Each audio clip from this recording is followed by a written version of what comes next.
Hey y'all, thank y'all for tuning in. I hope each and every one of you guys' days have been a blessing because it's truly a blessing to be on this earth and wake up every morning.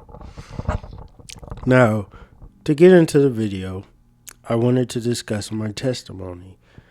I wanted to discuss my testimony because I don't want to be just another YouTube guy talking to you about Christianity or mental health, but not give any background or give any know-how that has he experienced this stuff.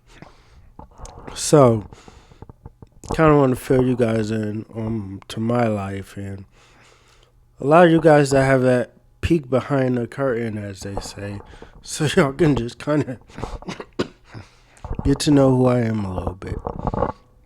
With all that said, let's begin. So I was born with cerebral palsy. And for those who don't know, it's just a mental disorder that affects your motor skills.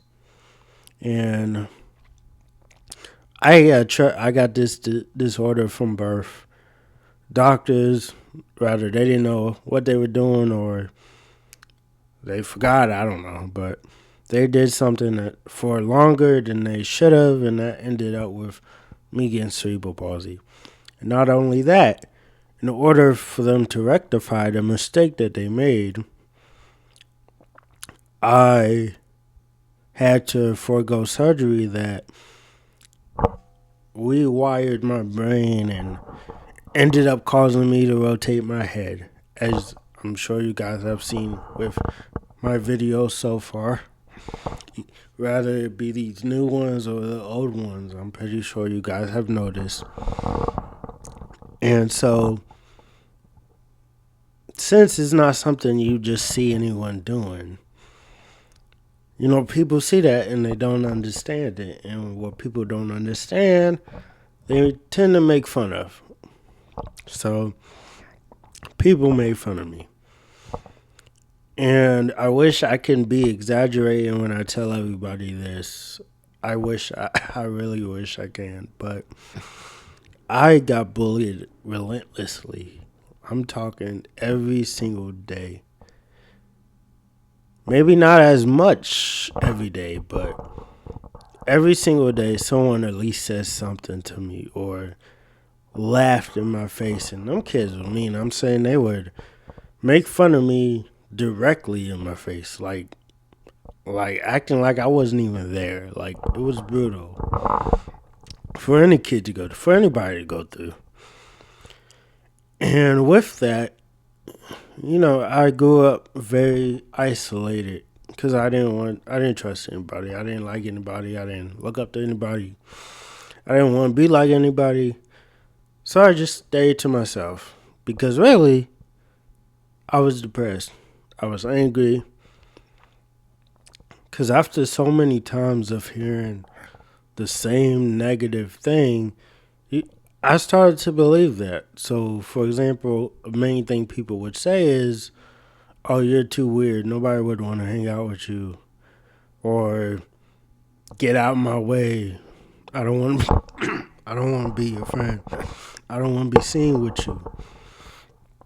So eventually, I internalized that as, "Oh, I'm really the problem." Like, for example, people would walk with me in the hallways and they would slowly walk away, slow enough to where I wouldn't notice, but enough to like eventually, like say we was walking like this, eventually they would be over here and I would still be walking. Even to the point that someone I talk to every day, who I saw as a good friend, one of the only good friends I had, their boyfriend told me that when they first met me, they did the same thing. Thankfully, they just stopped doing it because they realized it was wrong. But yeah, she would do the same thing. And I was so, sorry, I was so gullible because I wanted friends that I saw past it. My mind blocked the obvious bad things that they were doing because I was just so badly wanted a friend. Anyway, fast forward to college. Growing up like that, being the age I was, I couldn't appropriately advocate for myself or articulate how I felt in the moment.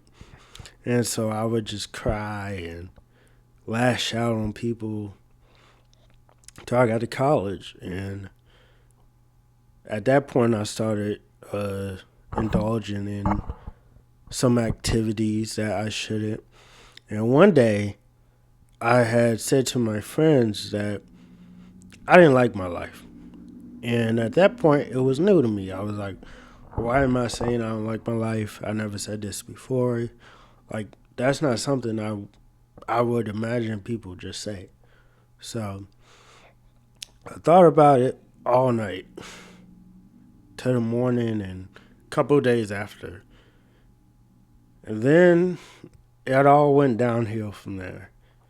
The devil, by me opening that mindset and realizing that I hated my life and realizing all the crap I've been through, the devil quickly swooped in and seized the moment to make me and convince me of more negativity, and convince me to indulge in these activities that provided temporary happiness.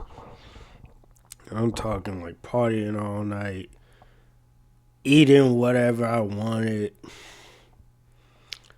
going here, going there, just doing things that I had no business doing. And that just led to more rock bottom. That just led me faster to rock bottom, which I mentioned in my letter. For those who haven't seen that video, there was a night that I did something that I see that still haunts me to this day, and I see as me truly hitting my rock bottom. And so ever since then, I got to that night when I was drunk. So it came from me drinking and doing that because it alleviated the happiness for a moment to, man, even though I'm drunk, black out, I'm still crying, I'm still this, I'm still that. So after that night, thankfully, that's when I started to realize, like, something needs to change, or I opened up my mind to the possibility of something changing. And so started going to this church called The Bridge, ironically, because, I'm doing this YouTube channel and I really believe that God has given me the message to help people get halfway to Him. And, I had a dream about a bridge and everything. It's a long story, we won't go into that. But anyway, it's ironic because thinking about it now, I'm like, I'm now able to see like God was in that moment. That was easily my darkest time in my life. Like, God was still giving me signs of my purpose, and He was still with me. Like, I just was too blind to see it, too mentally broken to see the greatness of what God was doing. And so I got connected with this group of guys, great fellas, from the church, and we would always get together and talk, like Bible study, and they really cared for me. They always asked me what I was doing, how am I doing. Even one of them went to, I had to go to court because of something that took place, and that's a whole nother story I'm not going to get into, but he had went with me, and I appreciate that because he barely knew me. I mean, it had been like at that point, like maybe 4 or 5 months tops, but still barely knew me because we only met up like once a week. I never hung with him outside of the group. So anyway, all of that kind of gave me the strength to talk to my parents. I kind of had to, actually. I put myself into a position that's related to me going to court to where I had to kind of tell them. And I had another situation where they had to come pick me up and they kind of saw the alcohol bottles. Because I have plenty of stories I can go into.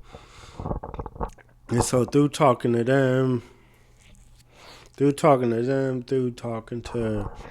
the people in the Bible study, it slowly but surely brought me closer to God. And,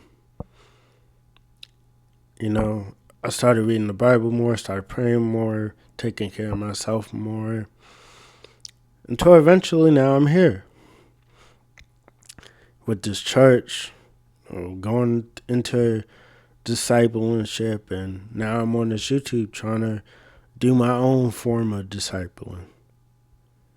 And I thank God every day that He took me from that, because, me 5-6 years ago would never believe